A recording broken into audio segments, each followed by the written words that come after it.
Buenas noches, jóvenes. Buenas noches, licenciado. Buenas noches, licenciado. Buenas noches. Hoy vamos a ver la norma contable número 4.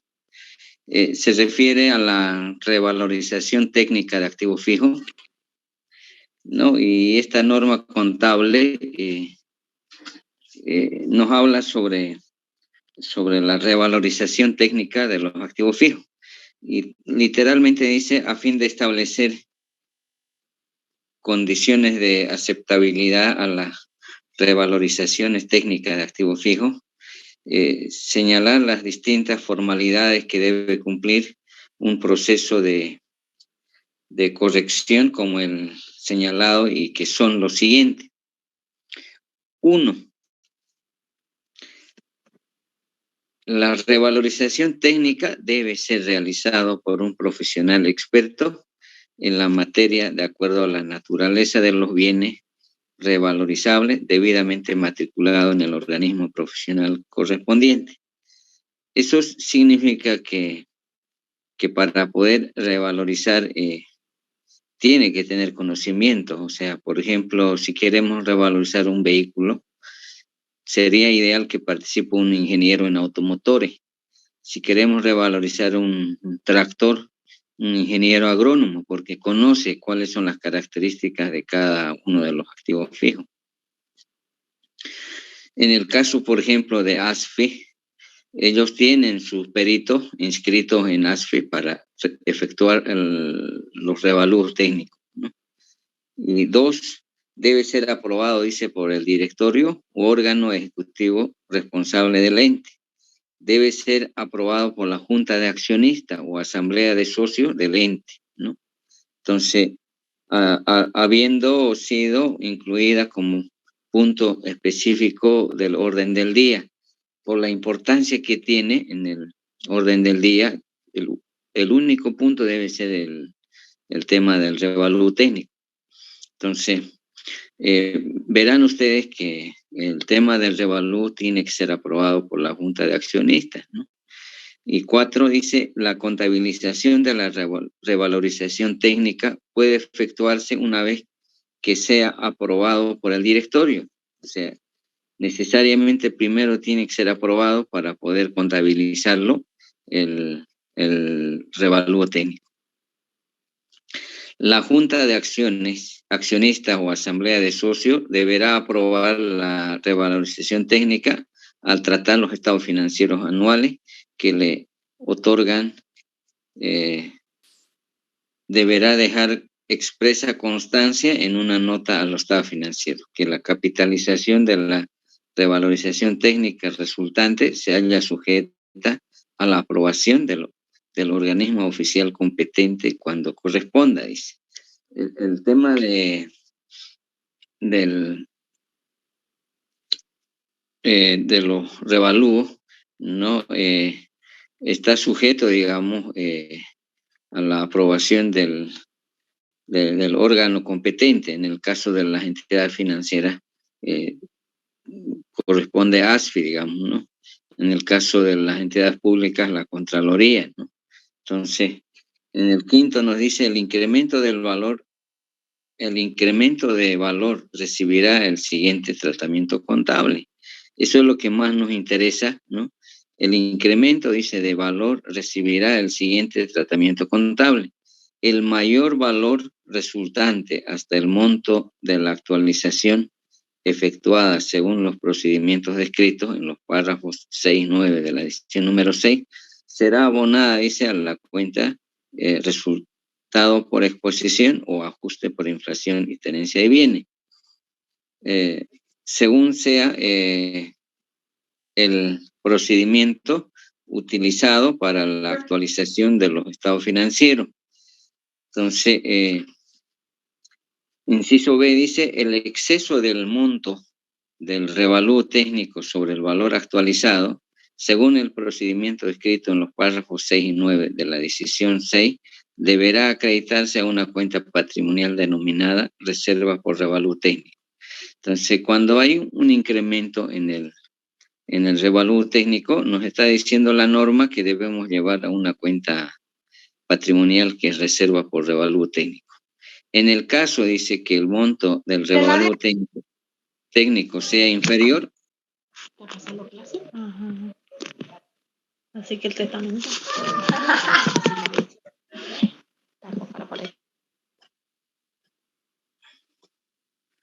A ver, por favor, estábamos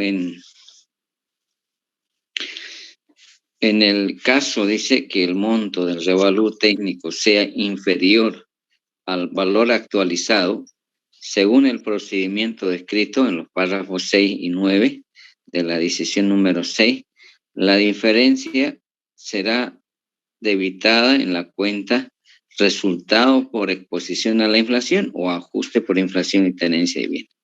En la práctica llevamos a ajuste por inflación y tenencia de bien.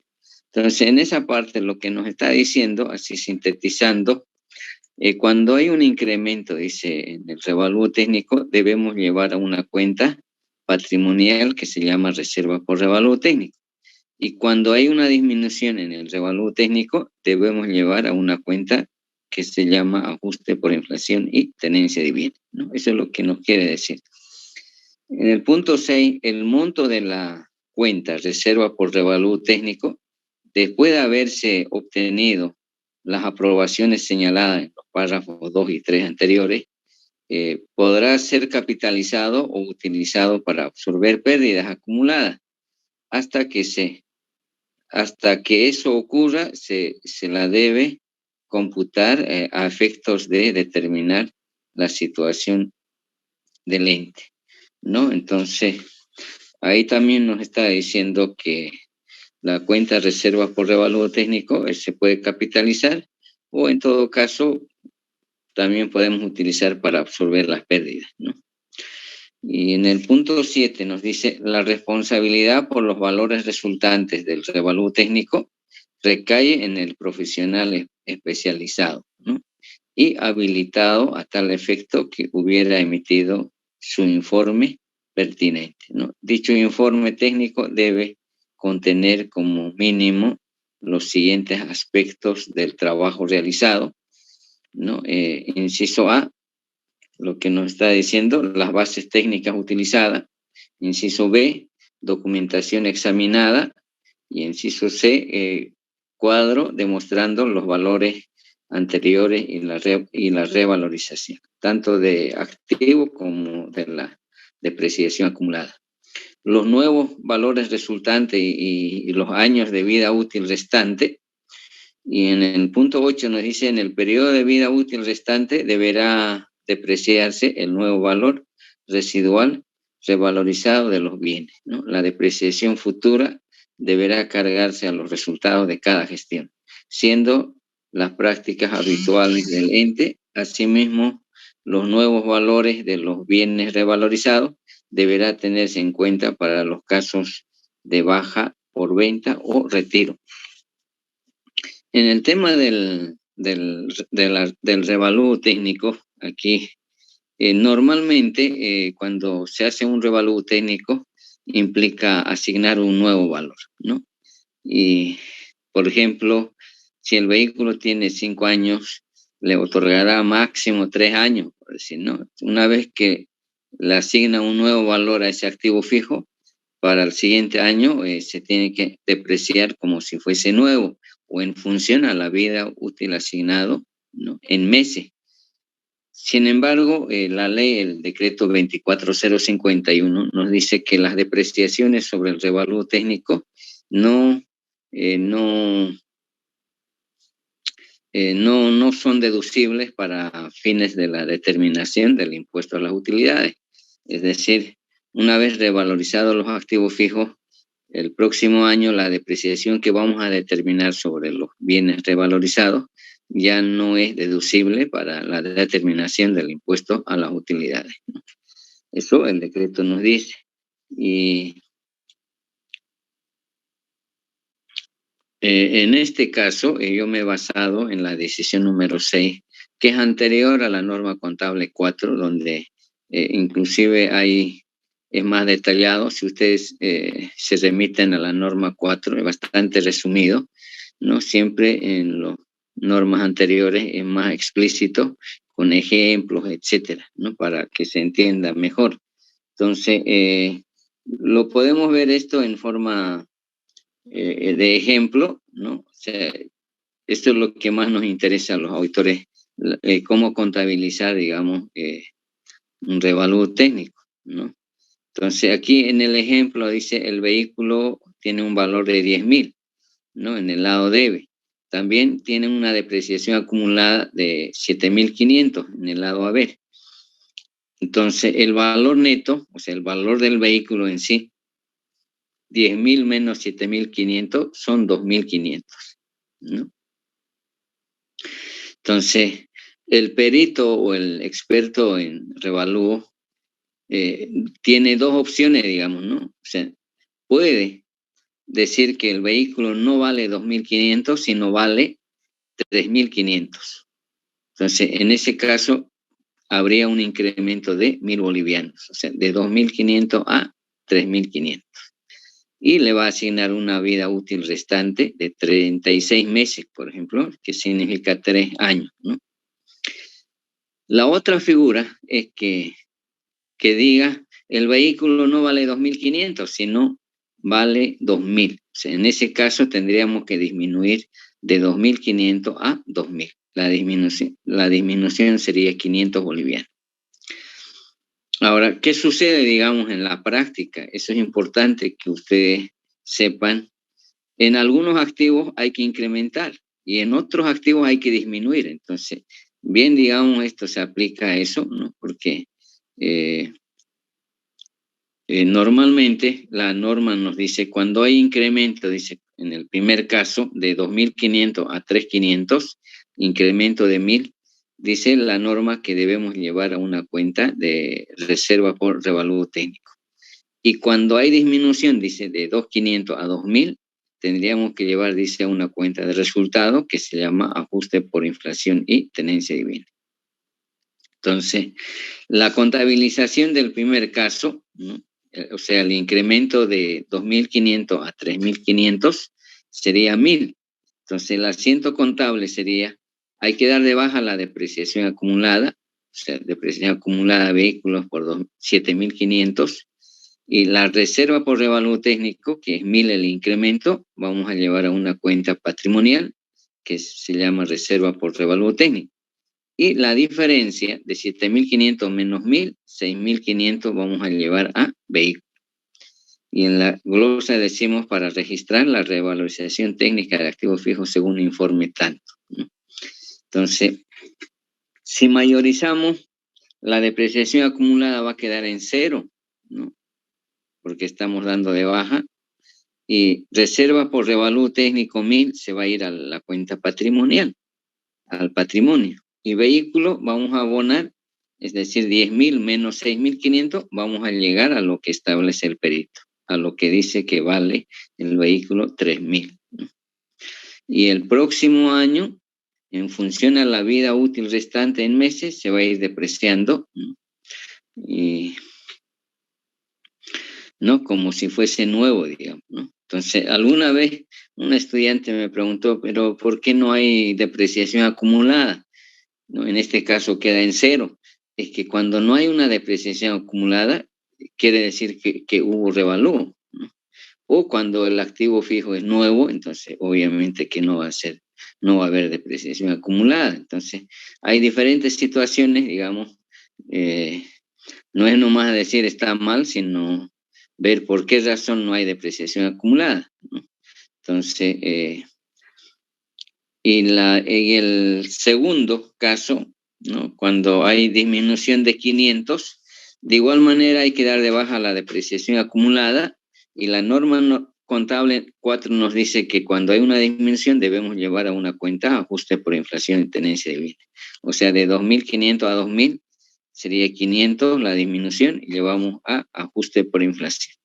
Y 7.000 más 500, 8.000 lo llevamos a vehículos.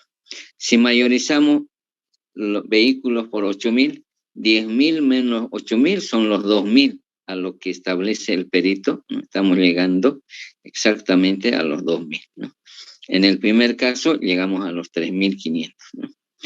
O sea, el perito puede decir que hay que incrementar o puede decir que hay que disminuir. O sea, ya eso dependerá del estado y conservación en que se encuentra el vehículo, ¿no? Normalmente en la práctica los peritos utilizan cotizaciones, ¿no?, de las diferentes casas importadoras. También tienen experiencia en determinar el estado en que se encuentra cada activo fijo. Entonces, normalmente utilizan, digamos, una estimación, ¿no? Pero que se acercan, ¿no? No se alejan totalmente, digamos, del valor de los activos fijos, ¿no? Esa es la forma de contabilizar. En el primer caso, llevamos a reserva por revalúo técnico, y en el segundo caso, cuando hay una disminución, ajuste por inflación y tenencia de bienes. Aquí quiero aclarar un detalle que no lo he podido incorporar. La norma nos dice que primero debemos actualizar y luego recién el revalúo. Entonces, en este caso, cuando llevamos a reserva por revalúo técnico, de esos 1.000, una parte, digamos, sería ajuste por inflación, ¿no? Por decir, por 100 y 900 el revalúo técnico, ¿no? Eso lo vamos a ver cuando veamos activo fijo. Ahí vamos a ver, primero actualizamos y luego recién viene el revalúo técnico, ¿no? Entonces, con esa aclaración, que una parte sería ajuste por inflación y el saldo sería reserva por revalúo técnico. Ahora, haciendo un poco de investigación sobre el mismo tema, sobre el revalúo a través de las normas internacionales, nos dice, si bien recuerdo, en la NIC 16, habla sobre el revalúo técnico, donde nos dice que cuando hay incremento, va a ir a una cuenta patrimonial que se llama, dice, superávit patrimonial, ¿no? O sea, que es lo mismo, digamos, ¿no? O sea, solamente cambia el nombre de la cuenta, superávit patrimonial, y para nosotros es reserva por revalúo técnico. Y cuando hay una disminución, dice la norma internacional, hay que afectar una cuenta de resultados, dice, ¿no? Pérdida por revalúo técnico. Y en nuestro caso afectamos ajuste por inflación y tenencia de bienes. Entonces, solo cambia el nombre de la cuenta únicamente, ¿no? El concepto exactamente lo mismo. Entonces, en esto hay que tener cuidado de que las cuentas se vayan cerrando, ¿no? Por ejemplo, si mayorizamos en el primer caso, la depreciación acumulada va a quedar en 0, reserva por revalúo técnico se va al patrimonio los 1.000, y vehículo va a quedar con 6.500 en el haber, y 10.000 menos 6.500, lo que dice el perito vale 3.500, ¿no? Entonces, ese es el tratamiento contable, ¿no? Y para el resto de los activos fijos, exactamente igual, ¿no? Ya dependerá, digamos, en función a la vida útil, le asignará un nuevo valor, ¿no? Normalmente los peritos le asignan un nuevo valor, ya sea de incremento o ya sea de disminución, ¿no? Entonces, no sé si tienen alguna pregunta, alguna duda sobre esta parte. Sí, le dicen buenas noches. Buenas noches. En el caso de los 3.500, el perito hace la asignación tanto del monto revalorizado como el de la vida útil. Claro que sí. Ambos, ¿no? ¿Cierto? Sí, le va a asignar un nuevo valor y también le va a dar una nueva vida útil restante. Y esa vida útil restante normalmente es en meses, ¿no? Y cuando ustedes vean que hay una vida útil restante en meses, quiere decir que hubo revalúo técnico. Ya. En caso de que el activo se haya depreciado totalmente, en ese caso, ¿cómo se procedería al ejercicio práctico? ¿Sería le va a asignar, pues, ¿no?, el nuevo claro, valor. Pero ya en este caso ya no vendría la depreciación acumulada en el ejercicio. Ya no. Directamente vendría reserva. El activo fijo. Activo fijo contra reserva por revalúo técnico, ¿no? Ok. En el tema de la contabilización, he visto 3 formas de registrar, ¿no? O sea, son diferentes formas de registrar, ¿no? Por ejemplo, en este caso, nosotros damos de baja la depreciación acumulada. En otros casos no le dan de baja la depreciación acumulada, ¿no? Entonces, pero se llega al mismo resultado. Eso es lo que vamos a ver cuando veamos activo fijo, ¿no? Siempre es bueno por lo menos ver dos caminos, digamos, ¿no? Y ustedes mismos van a ver que se llega al mismo resultado, ¿no? Y les digo que hay diferentes caminos porque no siempre todos registramos de esta manera. He estado un poco investigando sobre el internet, todo esto, entonces hay otra forma de registrar contablemente. Pero para mí este es el más sencillo, digamos, ¿no? De registrar. Pero con el otro se llega al mismo resultado, solo que el camino es diferente, ¿no? Entonces, eso lo vamos a ver en activo fijo, porque todo lo que estamos viendo vamos a volver a ver en el análisis de las diferentes cuentas, ¿no? Porque estas normas se van aplicando ya cuando hacemos auditoría, ¿no? Por eso que yo estoy haciendo un repaso para que ustedes tengan una idea, ¿no? Entonces, ya les digo que la contabilización, hasta ahora he visto 3 formas de registrar. Por lo menos veremos 2 para que ustedes sepan que llegamos al mismo resultado, ¿no? Y yo siempre soy partidario de utilizar no 2 caminos o 3, y eso me da mayor seguridad, ¿no? Por cuando resuelvo algún práctico y llego al mismo resultado, entonces ya me da mayor seguridad de que está bien, ¿no? Y entonces, lo vamos a ver. Solo aquí lo que no es segregado es lo que corresponde a ajuste por inflación, ¿no? No todo es reserva por revalor técnico. Una parte es por inflación. Entonces, eso es lo que debemos segregar. Eso lo vamos a ver mediante un ejercicio, y ahí ustedes se van a dar cuenta que primero hay que actualizar los activos fijos y luego revalorizar, ¿no? Entonces, eso lo hacen no sé si en la norma contable hemos visto. ¿Recuerdan el anterior cuando hablábamos sobre el revalúo técnico? A ver, si puedo ir para recordarle, ¿no? Y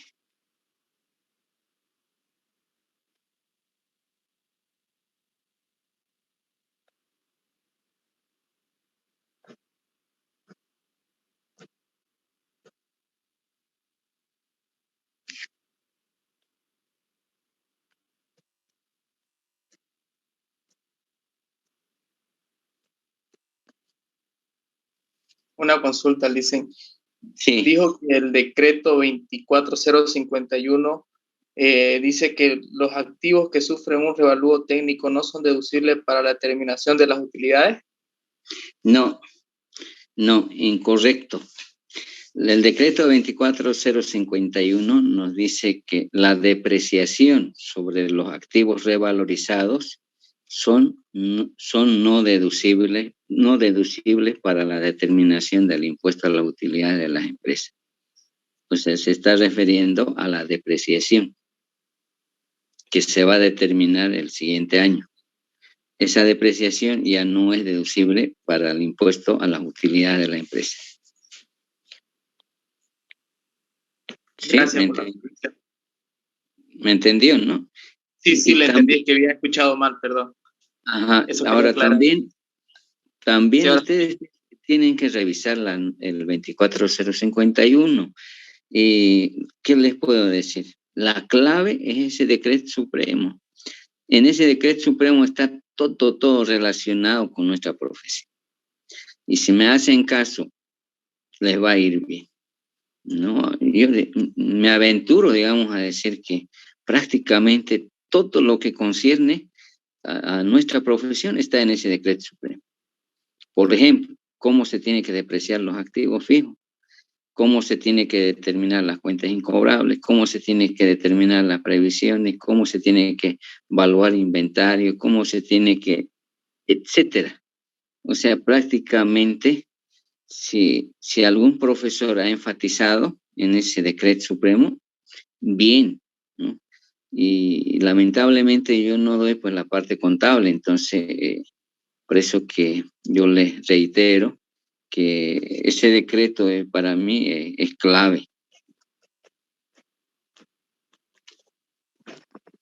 No sé si me están escuchando. Sí, Listen, lo estoy escuchando. Parece que se fue mi internet. No, se escucha ya, bien. No se escucha. Ya, estoy buscando la norma 3 para hacerles recuerdo donde hemos visto.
Listen, Sí, dígame.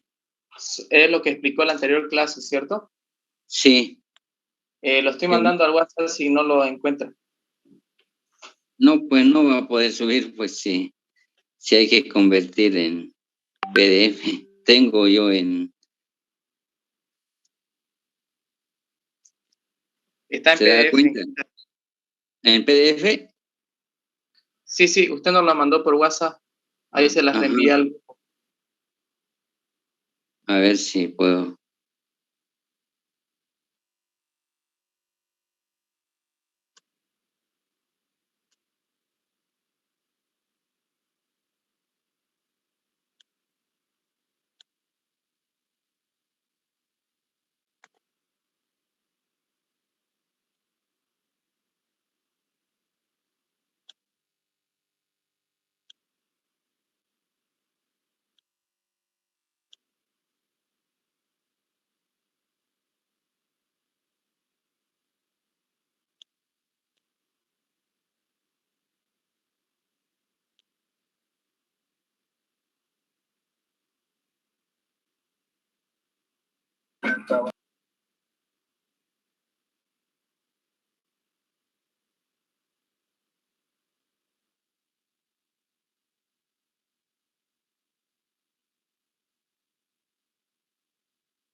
Bueno, no lo encuentro. Parece que no recuerdo si estaba en Word o en Excel. Entonces, a ver si...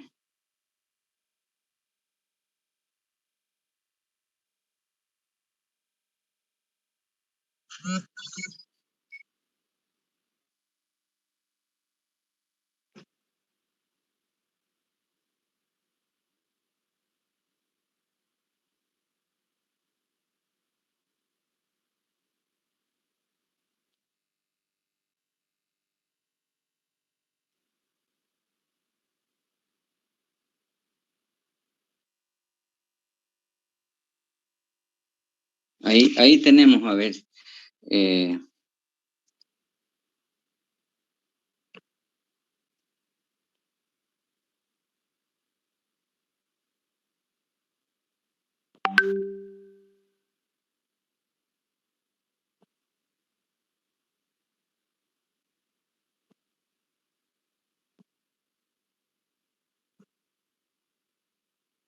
Ahí. Este es el gráfico sobre el revalúo técnico. A ver si lo pueden ver. Dice, en los casos, dice, de activo fijo realizable a largo plazo, tales como activo fijo y propiedades de inversión, el exceso, dice, de evaluación a valores corrientes sobre el valor ajustado según el procedimiento descrito en los párrafos 6 y 9, deberá acreditarse a una cuenta patrimonial denominada reserva por revalú técnico. Entonces, este gráfico es lo que nos explica lo que es la norma contable número 4. ¿No? Si compramos un activo fijo en 100 bolivianos, ¿no? Un activo fijo en 100 bolivianos, actualizamos por inflación, en este caso llegamos a 110. Ese incremento de 100 a 110 se denomina ajuste por inflación. Y sin embargo, el perito le va a asignar, ¿no? En este caso al activo fijo, 115. Entonces, del valor actualizado, que es 110 a 115, ese incremento se llama reserva por revalú técnico, ¿no? Entonces, lo que manda en este caso es el valor de mercado, ¿no? En este caso, dice actualizado al valor corriente precio específico. Entonces, tenemos el valor histórico, compramos un activo fijo, luego tenemos que actualizar por inflación y ese incremento se llama ajuste por inflación y tenencia de bienes. Una vez actualizado, el revalú, el nuevo valor que le va a asignar, por decir 115, entonces el incremento de 110 a 115, que es 5, se denomina reserva por revalú técnico. Entonces, aquí lo que está interpretando en forma gráfico quiere decir que por inflación vamos a ganar 10 y por el valor de mercado del activo fijo, por lo que en el mercado vale 115, entonces hay una diferencia de 5, eso se llama reserva por revalú técnico. Entonces, este es el gráfico que corresponde al revalú técnico, ¿no? Una parte es por inflación y la otra parte es por revalú técnico, ¿no? Y eso es lo que yo no lo he segregado, lo que corresponde a ajuste por inflación, porque la norma dice que primero debemos actualizar y luego constituir la reserva por revalú técnico. Y esa reserva por revalú técnico dice debemos llevar a una cuenta patrimonial, ¿no? Entonces, este es el gráfico que ustedes pueden volver a revisar, ¿no? En cambio, en el primer gráfico está relacionado a inventario, ¿no? Y esto está relacionado a activo fijo.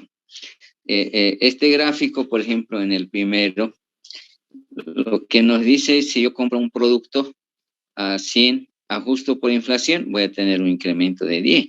Y el valor de mercado es 115, entonces va a haber resultado por tener el producto.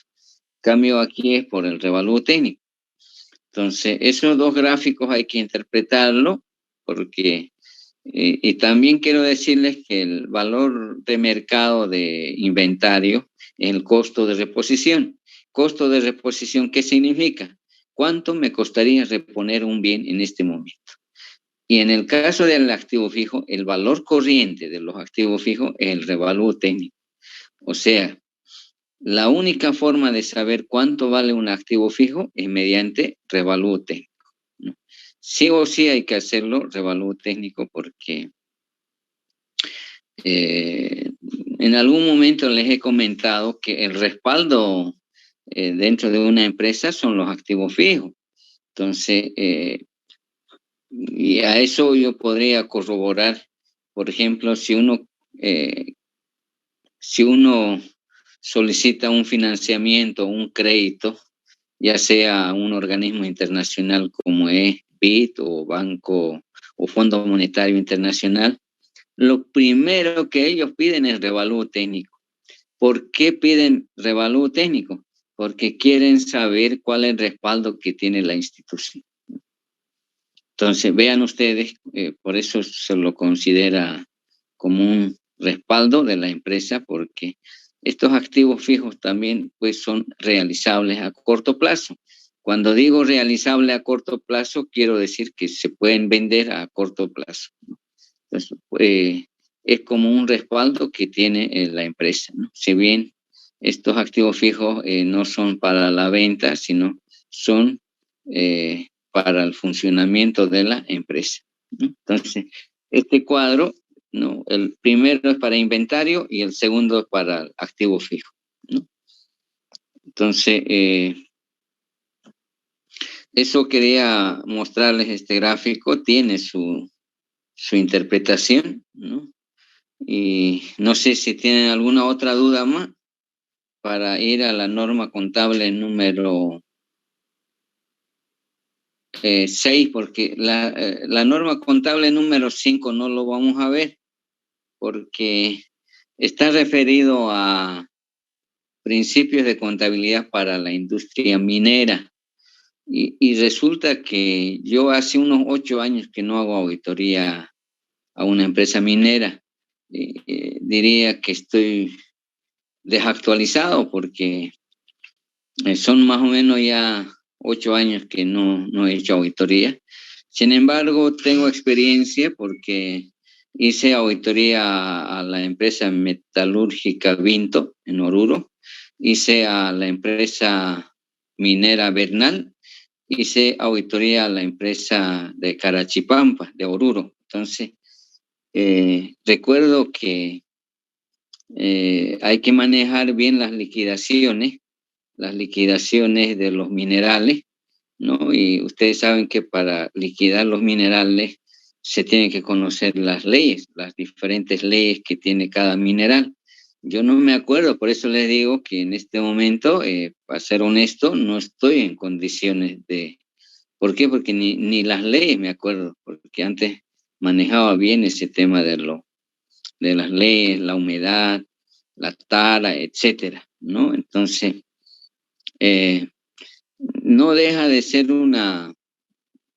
el tema de la minería, es complejo nomás, no es como, no, yo llevé un año, digamos, contabilidad minera, por eso que tengo una base, digamos, porque en cuanto a la liquidación provisional y la liquidación definitiva de los diferentes minerales.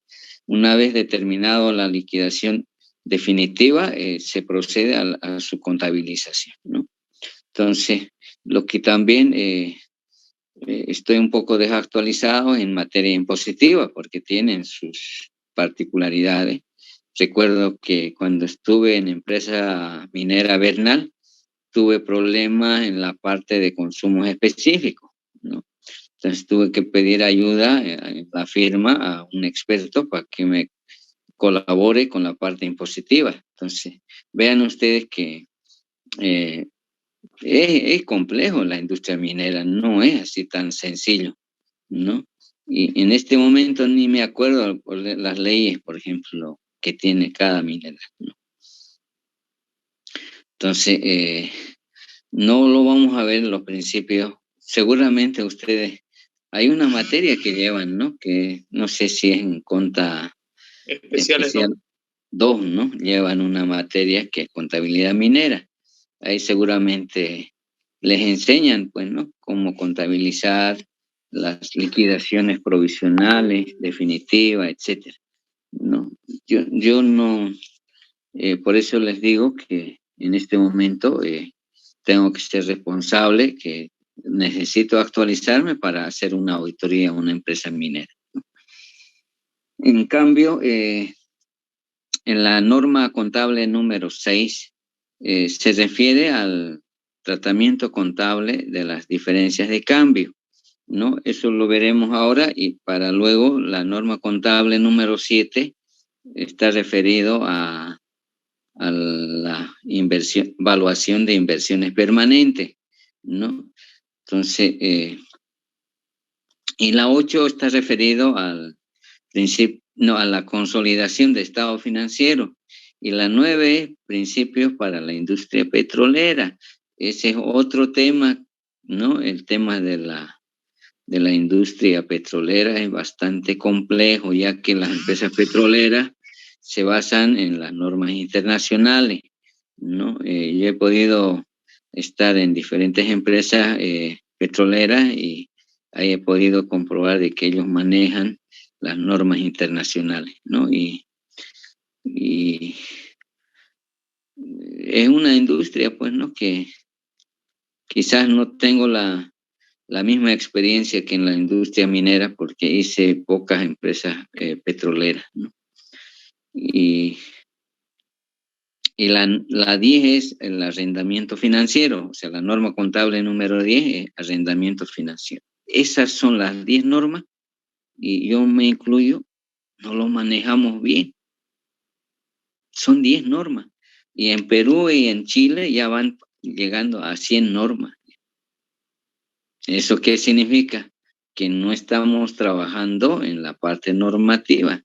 En Perú, por ejemplo, están trabajando que las empresas industriales puedan consolidar. En nuestro país solo el sistema financiero consolida a nivel nacional. Después ningún tipo de industria, digamos, ni comerciales, ni industriales, nada. Y en Perú ya van a consolidar los estados financieros de las empresas industriales. Entonces, eso significa que están trabajando. Recuerdo yo que en Cochabamba se hizo la norma contable número 10 sobre el arrendamiento financiero. Y después, desde el Colegio de Auditores se trasladó a Santa Cruz. Aquí en Santa Cruz no se hizo ninguna norma. Creo que la 11, la 12, la 13 y la 14 es simplemente exposición.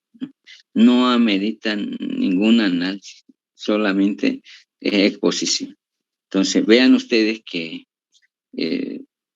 si bien vamos a aplicar las normas internacionales, pero eso va a ser un proceso, ¿no? Porque, digo yo, porque esas normas están hechas para corporaciones, para transnacionales, y nuestras empresas en nuestro país pues quedan muy pequeñas.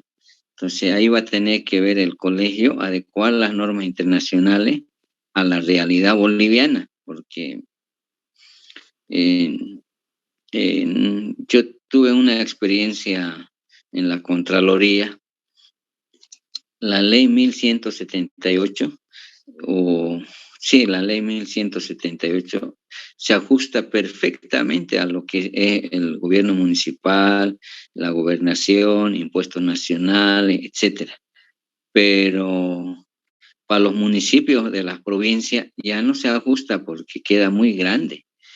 A ver, hablamos de la segregación o separación de tareas por decir, en impuestos nacionales, y en esos municipios pequeños solo tiene 3 funcionarios que hacen múltiples funciones, entonces ya no aplica ya. Entonces, de la misma forma, las normas internacionales, no, quizás las pymes, ¿no? serán más aplicables para nuestra realidad, ¿no? Entonces, estamos en ello, tampoco el gobierno ha dado luz verde para la aplicación, entonces, lamentablemente, nos estamos perjudicando como país, como profesionales de contador público, ya que casi en todos los países ya están aplicando las normas internacionales y en Bolivia no. Si bien estamos aplicando, no totalmente, pero ya en auditoría por lo menos ya se va aplicando, pero en la parte contable no, porque ustedes saben que impuestos, lo que es el patrimonio, tiene que estar sujeto a las disposiciones legales vigentes en el país, ¿no? Entonces, ahora lo que un poco me tranquiliza es que hablando con colegas de otros países como Chile, por ejemplo, me dicen que ya ellos aplican ya hace 8 años ya las normas internacionales y todavía aún siguen con problemas. Entonces, eso me hace ver de que la aplicación de las normas internacionales no es pues de la noche a la mañana. Eso va a implicar un proceso, ¿no? Entonces vean ustedes que cuando me dicen que siguen todavía con algunos problemas, entonces quiere decir que no lo están aplicando al 100%, pues, ¿no? Y lo mismo va a pasar, pues, en nuestro país. Entonces, veremos la norma contable número 6, que lo vamos a ver.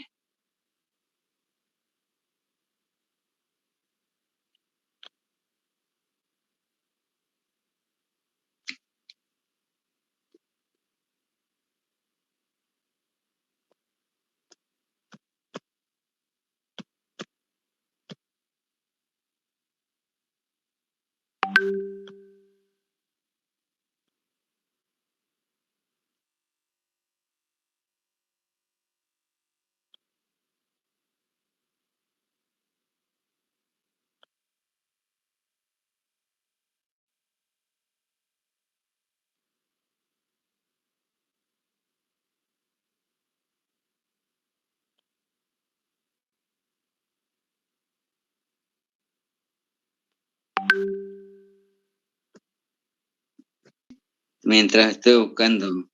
Ya. En la norma contable usted hace mención acerca de estas cuentas reguladoras, el AITB y el REI.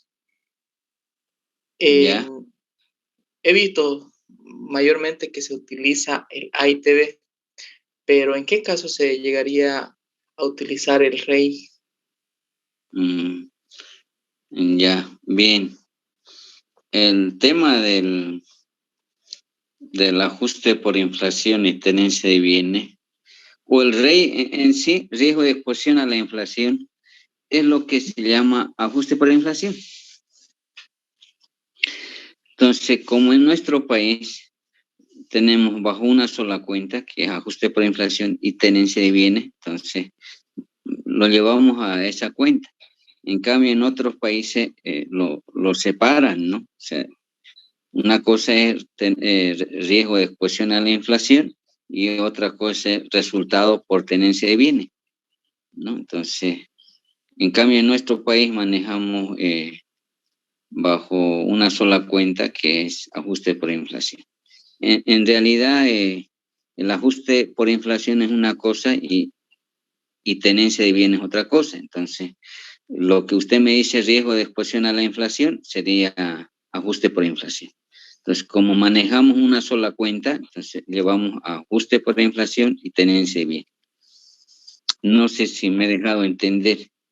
Sí, es que tenía esa duda porque en la norma contable 4 Ajá. también hace mención a la misma cuenta. Sí, riesgo de exposición a la inflación. Entonces, como en nuestro país manejamos bajo una sola cuenta, entonces lo llevamos a ajuste por inflación y tenencia de bienes. Ya me perdí ya buscando. Se me desordenó pues mis archivos y estoy tratando de ubicar la norma contable número 6. A ver, un minuto más y voy a, por favor.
Bien, ya lo ubiqué, la norma contable número 6. Se refiere al tratamiento contable de diferencias de cambio. Esta norma es lo más sencillo, ¿no? Habla sobre 3 tipos de moneda. Ustedes lo pueden ver ahí: moneda nacional con mantenimiento de valor y moneda extranjera. En moneda nacional no se hace nada, absolutamente. En moneda nacional con mantenimiento de valor, ahí sí. Por ejemplo, podemos tener moneda en UFB, entonces hay que ajustarlo. Como en este caso, ejemplo, dice, crédito fiscal teníamos 100 bolivianos, ajustamos por unidad de fomento de vivienda, llegamos a 101,48. Y la diferencia es 1,48. crédito fiscal va a incrementar en 1.48 y la contracuenta es mantenimiento de valor. En este caso hay que aumentar, pero se puede dar la figura de que también hay que disminuir, o sea, depende, ¿no? Pero normalmente la tendencia es subir, ¿no? Aumentar. Entonces, el crédito fiscal por 1.48 contra mantenimiento de valor por 1.48. En cambio, en moneda extranjera, por ejemplo, dice caja moneda extranjera, $1,000 contabilizado a bolivianos 7,000. Entonces, a veces el estudiante me dice, pero ¿cómo lo voy a actualizar? Ni siquiera me da el tipo de cambio. Dividiendo los 7,000 entre 1,000, podemos encontrar a qué tipo de cambio se registró. En este caso es a 7. Y sin embargo, los $1,000 debería estar a 6,96. Es el tipo de cambio que no ha variado ya por mucho tiempo. Entonces, $1,000 por 6,96 son 6,960. Y no debería estar registrado a 7,000. Por lo tanto, hay que disminuir en 40. 7,000 menos 6,960 es 40. Y el ajuste sería diferencia de cambio 40 contra caja moneda extranjera. Si teníamos registrado por 7,000, 7,000 menos 40 va a ser 6,960, ¿no? Lo correcto. Entonces, todas las operaciones en moneda extranjera hay que llevarlo a diferencia de cambio. Y todo lo que es con mantenimiento de valor, a mantenimiento de valor. O sea, todas las monedas que tengan una cláusula de mantenimiento de valor, la cuenta es mantenimiento de valor. Antes era reajuste, lo han modificado. En moneda extranjera siempre era diferencia de cambio. Lo único que han cambiado en moneda nacional con mantenimiento de valor es llevar a mantenimiento de valor. Entonces, esta norma número 6 es lo más sencillo, ¿no? Aunque, por ejemplo, he visto algunos casos, por ejemplo, cuando hay financiamiento del exterior, sobre todo las ONG o instituciones que tienen financiamiento del exterior, viene en libras esterlinas, de libras esterlinas hay que convertir en dólares, de dólar a boliviano, ¿no? Entonces, esos cambios, esas conversiones generan una diferencia de cambio, ¿no? Entonces, muchas veces esas diferencias de cambio son bastante significativas, ¿no? Y hay que hacer conversiones, ¿no? Y otro caso que yo vi es en la cervecería boliviana, pagó dividendos en dólares. Entonces, ¿por qué las empresas pagan, digamos, dividendos en dólares? Porque las autoridades quieren ser ratificados nuevamente, por eso que pagan en dólares, ¿no? Y el hecho de pagar en dólares va a originar una diferencia, ¿no? Por el tipo de cambio, ¿no? Entonces, normalmente los auditores, pues en la cervecería hemos detectado una diferencia de $10,000, ¿no? Y esa diferencia, $10,000, el contador ya se había comprado una movilidad, ¿no? Entonces, suceden esos casos, ¿no? Por conversiones de una moneda a otra, ocasionan una diferencia, ¿no? Bastante significativo, porque imagínense en la cervecería, pagar a tantos accionistas en dólares origina una diferencia. Después no hay más, digamos, algo que sea difícil en esto, ¿no? Lo que siempre hay que tener cuidado, si hay que incrementar o hay que disminuir. Lo primero, ¿no? O sea, por ejemplo, en este caso 7,000 está contabilizado al tipo de cambio de 7, debería estar a 6,96, nos da 6,960, entonces hay que disminuir de 7,000 a 6,960. ¿En cuánto? En 40. Hay que afectar la caja moneda extranjera en 40. Entonces, en mayores 7,000 menos 40, vamos a llegar a los 6,960, ¿no? Entonces, no hay otro. La otra norma que vamos a ver en la siguiente clase, para eso quiero que me ayuden con la lectura de la norma contable número 7. Se refiere a evaluación de inversiones permanentes, ¿no? Esa es la norma que menos manejan los contadores y auditores, no sé por qué, ¿no? En esa norma nos dice que las inversiones hay que evaluar al valor patrimonial proporcional. Y a veces no entienden qué es el valor patrimonial proporcional. Para ello, quiero que me ayuden con la lectura para la próxima clase, de tal manera que tengamos un beneficio tanto para ustedes como para mí también, porque el hecho de dar clase a mí me mantiene actualizado, porque sí o sí tengo que revisar las normas, tengo que leer para decir algo. Entonces, es la única forma de actualizarme, ¿no? Y eso es una ventaja enorme, digamos, ¿no? Por ejemplo, eso yo les comento, cuando yo era auditor principiante, no, ya había perdido miedo de ir a dar examen a las diferentes empresas. ¿Por qué? Porque ya prácticamente ya estaba familiarizado inclusive con las preguntas, ¿no? Entonces, en una auditoría, por ejemplo, siempre preguntan sobre control interno, sobre planificación, sobre los informes, ¿no? Y ya uno sobre los riesgos de auditoría, ¿no? Y ya cuando uno enseña, entonces uno conoce, ¿no? Entonces se me hacía más fácil, digamos, ¿no? O sea, dar un examen. Digo fácil porque era de conocimiento, aunque en el Banco Mercantil Santa Cruz he tenido problemas. Entré a las 2 de la tarde y salí a las 7 de la noche, ¿no? 500 preguntas eran. Y se imaginan responder 500 preguntas, ¿no? Era cansador y salí. Y es más, pues había dejado mi movilidad yo en la calle Junín, que era la oficina central, y estaba yo más preocupado por la movilidad que dar examen, ¿no? Y gracias a ese examen entraba a Price.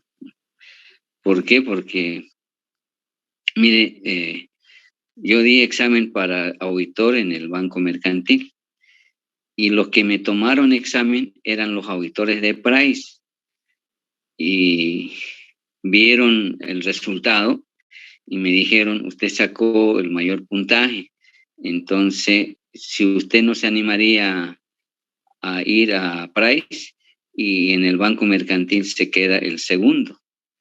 Perfecto. Y de esa manera yo entré a Price. ¿Se imaginan? Gracias a ese examen de 500 preguntas. Y entonces uno pierde, digamos, el miedo de ir a dar examen, ¿no? Porque ya uno sabe qué le van a preguntar. Porque si no le preguntan sobre informes, sobre control interno, sobre impuestos, sobre las conciliaciones, ¿no? ¿Qué más le pueden preguntar? Los ajustes, ¿no? Entonces ya uno se familiariza, ¿no? Y eso es lo que ustedes pierdan el miedo, o sea, que cuando uno está preparado técnicamente, ya uno pierde miedo, totalmente. O sea, y esos exámenes han hecho de que ese examen de 500 preguntas hizo que yo entrara a Price, ¿no? O sea, yo me fui a Price y el que sacó el segundo puntaje se quedó como auditor interno del Banco Mercantil Santa Cruz, ¿no? Y los que han tomado examen eran de Price, ¿no? ¿Se imaginan, no? O sea, y eso sucede, digamos, ¿no? Por eso yo quiero que me ayuden con la lectura, ¿no? Ahora, por ejemplo, doy mi cabeza que alguien no tiene las normas contables y eso ya es una irresponsabilidad de cada uno. Si no lo tiene las normas contables, es que no está estudiando para ser contador, ¿no? Entonces, yo eso quiero dejar en la responsabilidad de todos ustedes, ¿no? Y es más, pues, ¿no? O sea, eso deberían pedirles el primer semestre las normas contables, porque ahí están los principios de contabilidad.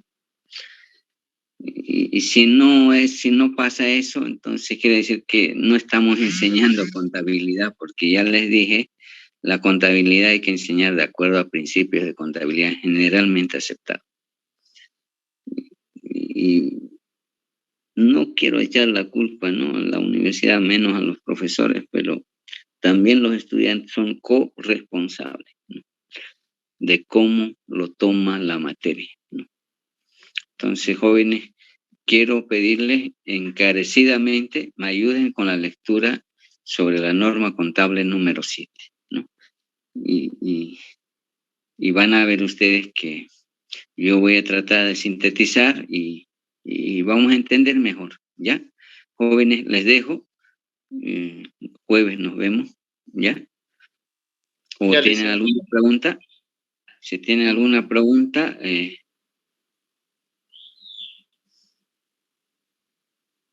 duda. Esta norma es muy cortita, no hay mucho que preguntar. Sí, no es complejo, digamos, ¿no? En De todas maneras, la norma 4 sí había que preguntar, ya aclaré mis dudas ya. ya. Espero que por la 7 haya más. En las 7, a ver, a veces el contador, por eso le digo yo, pues en la práctica, siempre los contadores o los auditores tienen problemas en las 7, ¿no? O sea, quiero decirles así, a ver, para que ustedes me puedan ayudar. No saben qué es el valor patrimonial proporcional, porque la norma dice que las inversiones hay que ajustar al valor patrimonial proporcional. Entonces, hay que entender qué es el valor patrimonial proporcional. Así sintetizando, yo les digo, el valor patrimonial proporcional no es más que el valor de una acción. Si antes costaba, por decir, 10, puede costar 12. ¿De qué depende? Si la empresa donde se tiene inversiones ha ganado o ha perdido. Si ha ganado, va a incrementar, y si ha perdido, va a disminuir nuestras inversiones. Pero el valor patrimonial en sí es el valor o el nuevo valor de cada acción. Por eso se llama valor patrimonial proporcional, el nuevo valor de cada acción, ¿no? Si el valor de una acción era 10, puede subir a 12 o puede bajar a 9, ¿no? Eso ya depende de la empresa donde tenemos inversiones. Si ha ganado, va a incrementar nuestras inversiones. Y si ha incurrido en pérdida, va a disminuir nuestras inversiones. Por eso decimos que cuando uno invierte, siempre hay ese riesgo, digamos, ¿no?, de que vamos a obtener ganancia o pérdida. Bien, nos vemos la próxima, jóvenes, ¿ya? Ya, nos vemos el jueves, licenciado. Bueno, Lisa, dígame. tenía una consulta, pero es sobre una compra mayor, arriba de 50,000, ¿no? Ya. Esas compras se hacen a través, digamos que es para una empresa pública. Esa compra se haría haciendo una publicación en el SICOE, ¿no? Ya. Sí, pero también hay que bancarizar, ¿no? O sea, Ya. cuando son Pero operaciones para... mayores a 50,000, Ya. tiene que ser con cheque, ¿no? No puede ser en efectivo, ¿no? Esa es una restricción que hay, ¿no? O sea, mayor a 50,000, sí o sí, se tiene que pagar con cheque, ¿no? No en efectivo. Ya.